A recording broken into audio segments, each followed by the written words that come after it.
Hey guys, welcome to another edition of The Watch Collector. My name's Ollie. Today we're going to be talking about Felipe Pikullik, who is one of my favourite German watchmakers at the moment, and in fact actually probably one of my favourite watchmakers full stop. Why? Because I think he's really showing us the potential in taking what many would perceive to be basic, generic movements and taking them apart, putting them back together and finishing them superbly. But of course, before we get to it, the obligatory wristwatch check, and today I'm wearing the Omega Digitrend Open Sapphire, which I love.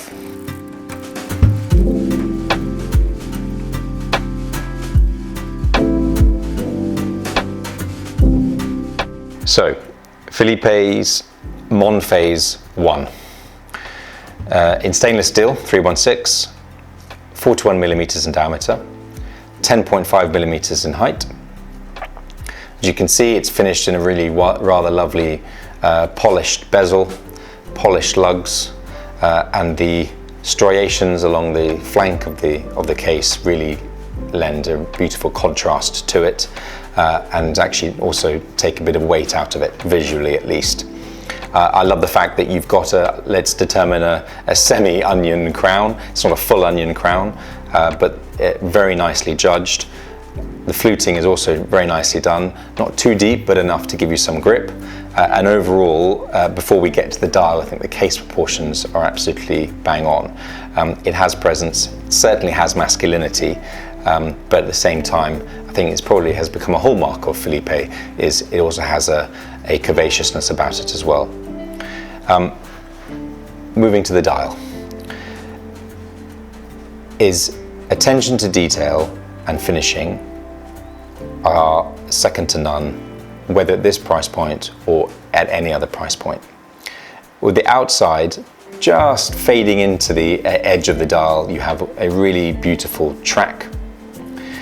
Then I love the way that he has italicized his name and logo, and of course the model of the piece. And even though it's there, it's not there. It has it kind of blends into the dial, which is black rhodium coated.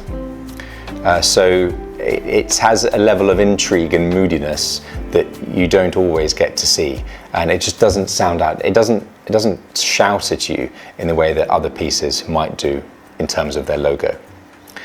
But of course, really, the star of the show here are two things. First of all, the gold-plated gears. Now, showing gear trains like this would normally be the preserve of a much more expensive watch. But on top of that, you've got this Moonphase. Again, rhodium finished, hand engraved, both front and back, with a slightly lighter and a slightly darker side, of course, to show the difference between day and night. It's one of those very rare pieces that actually, even though the elements that move on the dial are relatively slow and could be perceived as a dead dial, it just doesn't feel like that. Even though it's dark, and as I said, it's kind of moody, it has a warmth to it and an intrigue that you're going to want to keep staring at this piece if it's on your wrist day in, day out. Get a loop if you have a chance. If you ever see a Felipe Pikullik piece, get a loop and examine the quality of the finishing, because it really is up there. So, as I mentioned, what Felipe does is he takes an ETA movement and he finishes it within an inch of his life. And this is absolutely no exception. And I love the way that you've got the balance cock here, coated in gold, hand engraved, creates a real statement piece as part of the finishing and the presentation of the movement. I love, if I rotate it through the light,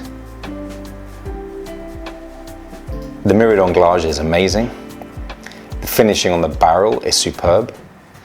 I absolutely love the way he's presented the bridges. This piece has 50 hours power reserve, beats away at just 2 Hertz, which looking at the way that this, as I said, it's presented, what I like about that is, of course, this is a dress watch. Higher hertz rate tends to lend itself more to sports watches. But this says to me that this is a brand that doesn't mind taking its time. And that slow beat hertz rate just reinforces that to my mind. It's not rushing anything, but it's keeping time perfectly. And the way that they have gone about creating the architecture for this once standard ETA movement and presenting it like this is just exceptional. Now, of course, you can also see just under my finger there, the other side of the Moonphase. And actually the moon itself is larger than the movement. And so it is literally housed within the case of the watch, both front and back. It extends over the size of the movement. But it doesn't mean that this is a bulky watch at all. As I said, just 10.5 millimeters in height. So let's throw it on the wrist and see how it wears. So the trend at the moment, of course, is for watches to get a little bit smaller. This is 41 millimeters in diameter with pronounced lugs, shall we say. But the combination, in my view, with the very, very supple leather strap with those lugs that are slightly curved does mean this actually wears very well. It probably wears true to size. There are some watches that are 41 that maybe wear a little larger. This doesn't. It's definitely a dress watch. As I said, 30 meter water resistant. No, forgive me. Yes, 30 meter water resistant. You're not going to want to go swimming with this piece.